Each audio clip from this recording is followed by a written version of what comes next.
Shalom, bien-aimés dans le Seigneur, grande est notre joie de nous retrouver au pied du grand roi pour notre méditation quotidienne. Nous sommes le mercredi 27 août 2025 plutôt, et nous vous saluons au nom de notre Seigneur et Sauveur Jésus-Christ. Pour notre méditation de ce jour, nous allons lire un texte dans l'Évangile selon Luc. Luc chapitre 19, verset 10 dans deux versions. Louis II nous dit « Car le Fils de l'homme est venu chercher et sauver ceux qui étaient perdus. » Français courant nous dit « Car le Fils de l'homme est venu chercher et sauver ceux qui étaient perdus. » Cherchons-les. Cherchons-les, tel le thème de notre méditation de ce mercredi 27 août 2025. Bien-aimés dans le Seigneur. Le Seigneur Jésus, en confiant la mission à ses disciples, leur dit une chose importante que parfois nous négligeons, c'est qu'il nous envoie comme le Père l'a envoyé. Cette déclaration fait de lui et de son ministère un modèle parfait que nous devons absolument suivre si nous voulons plaire à notre Dieu. Un peu comme lorsque Dieu a demandé à Moïse de construire l'arche selon le modèle.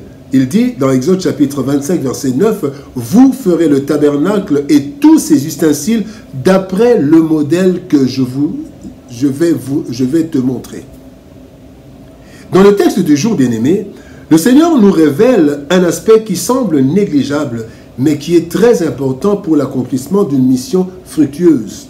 Il s'agit de chercher. Il s'agit de chercher. Chercher ceux qui sont perdus et qui doivent être sauvés. Cet aspect de la mission montre la complexité de la mission ainsi que l'exigence de l'amour et de la persévérance. Tirons quelques leçons de notre texte du jour. Première leçon, les perdus. Ceux qui sont perdus, les perdus. Jacques chapitre 5 verset 20 nous dit « Qu'il sache que celui qui ramènera un pécheur de la voie où il s'était égaré, sauvera une âme de la mort et couvrira une multitude de péchés. » Bien-aimés dans le Seigneur. On cherche ce que l'on ne trouve pas, ce qui est rare, ce qui n'est pas à la portée de tous. En effet, les perdus sont nombreux dans ce monde.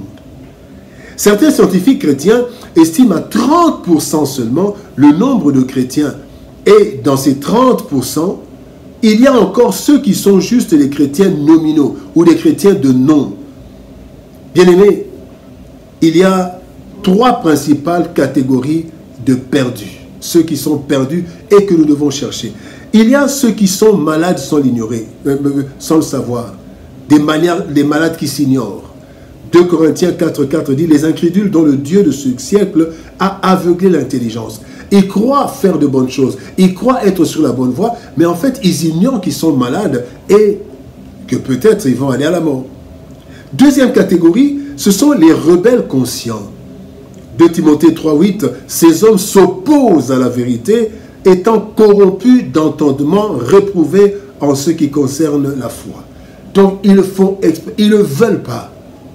Certains croient qu'ils sont sauvés alors qu'ils ne sont pas sauvés, ils sont perdus. Mais d'autres savent très bien, ils s'opposent à la parole de Dieu.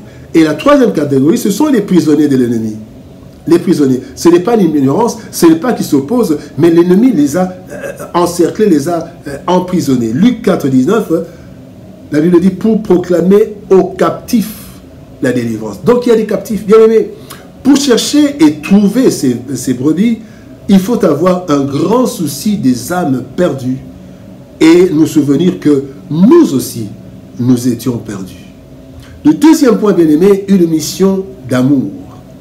Dans Luc chapitre 15, verset 4, Luc 15, 4, la Bible dit « Quel homme d'entre vous, s'il a 100 brebis et qu'il en perde une, ne laisse les 99 autres dans le désert pour aller après celle qui est perdue, jusqu'à ce qu'il la trouve. » Bien-aimés, puisque l'envoi du Christ est basé sur l'amour, Jean 3,16, Dieu a tant aimé le monde qu'il a donné son Fils, qu'il a envoyé son Fils unique. Et puisque Christ, à son tour, a manifesté un immense amour pour nous, Selon Jean chapitre 13, verset 1er, la Bible dit, Jésus ayant aimé les siens qui étaient dans le monde, mit le comble à son amour pour eux. Bien-aimés, nous aussi, pour parvenir à chercher les perdus, nous devons remplir notre mission non par contrainte, non par intérêt, mais par amour. Bien-aimés, tenez, par amour, comme réponse à l'amour de Dieu, qui nous a cherchés et qui nous a sauvés. Certains étaient cachés dans la boisson, cachés dans l'idolâtrie, cachés quelque part, ils se sont cachés, mais Dieu les a cherchés, les a trouvés. 1 Jean 4, 19, pour nous, nous l'aimons parce qu'il nous a aimés le premier. Il nous a aimés, il nous a cherchés, il nous a trouvés. Deuxième chose, bien aimés, nous devons remplir la mission par amour, qui est une manifestation de l'amour que le Saint-Esprit répand dans le cœur des chrétiens. La Bible dit, dans Romains chapitre 5, verset 5, « Or, l'espérance ne trompe point, parce que l'amour de Dieu est répandu dans nos cœurs par le Saint-Esprit qui nous a été donné. » Et aussi, l'amour, cet amour que nous avons pour chercher, c'est un amour compassion. Compassion envers, une mission de compassion. Une mission de compassion envers les perdus, sachant que leur sort risque d'être éternel, bien-aimés. 1 Pierre chapitre 3, verset 8.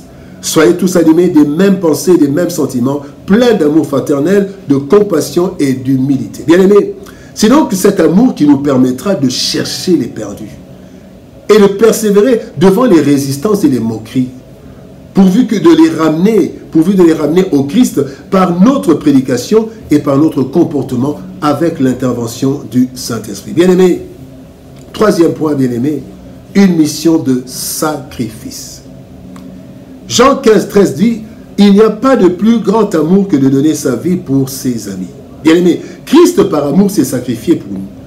Pour régner avec lui, la Bible nous dit que nous devons aussi souffrir avec lui. La Bible dit, Romains chapitre 8, verset 17, « Si toutefois nous souffrons avec lui, afin d'être glorifiés avec lui. » Pour cela, bien-aimés, nous n'allons pas nous mutiler, nous n'allons pas nous faire du mal, nous n'allons pas nous faire crucifier, mais nous devons savoir que chercher les brebis exige un sacrifice.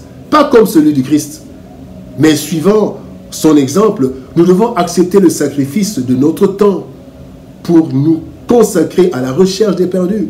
Nous devons accepter le sacrifice de notre énergie pour chercher, détecter les perdus. Nous devons aussi accepter le sacrifice de notre argent pour prendre partiellement ou même totalement à charge, s'il le faut, les perdus retrouvés. Bien-aimés, puisque nous avons été sauvés à grand prix, nous sommes appelés à payer le prix pour le salut des âmes, sachant que la conversion d'une seule âme produit une grande joie au ciel, selon Luc chapitre 15, verset 7. Bien-aimés, il est écrit dans Jérémie chapitre 50, verset 6, « Mon peuple était un troupeau de brebis perdues. » En effet, l'homme, créature divine et créature supérieure divine, s'est égaré à cause du péché, courant le risque d'être détruit à jamais s'il ne reprend pas le droit chemin avant la mort physique.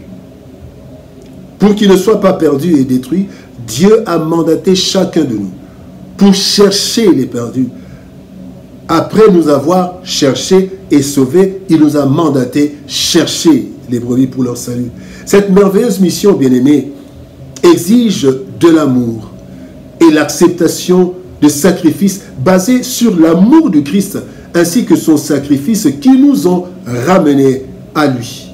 Bien-aimés, nous qui étions perdus, Dieu nous a ramenés à lui. Et des ténèbres, il nous a amenés dans son admirable lumière. Cherchons-les, bien-aimés, cherchons-les. Le bon berger les réclame. Cherchons-les. Le Seigneur, le bon berger, les recherche à travers nous. Prions. Père de gloire, nous te bénissons et te rendons grâce pour ton amour et ta bonté. Seigneur de gloire, tu nous as cherchés, tu nous as trouvés, tu nous as sauvés. Et tu nous mandates afin de chercher les perdus. Chercher les perdus qui ignorent qu'ils sont perdus. Chercher les perdus qui s'opposent, qui se lèvent contre ta parole sciemment. Et chercher les perdus qui sont emprisonnés par l'ennemi. Seigneur, donne-nous, Seigneur, cet amour et cette acceptation du sacrifice et que le Saint-Esprit nous aide en convainquant les cœurs. Que le Saint-Esprit qui est en nous nous donne les mots qu'il faut, le comportement qu'il faut afin de rechercher les brebis et de les ramener à toi. Bénis ta parole et bénis ton peuple au nom de Jésus-Christ. Nous avons ainsi prié, Père. Amen. Bien-aimé Seigneur, c'était pour nous une joie de partager ce moment et que le Seigneur nous bénisse. Shalom, au revoir et par la grâce de Dieu, nous nous retrouvons demain pour une autre méditation au pied du grand roi. Shalom, au revoir et par la grâce de Dieu, à demain.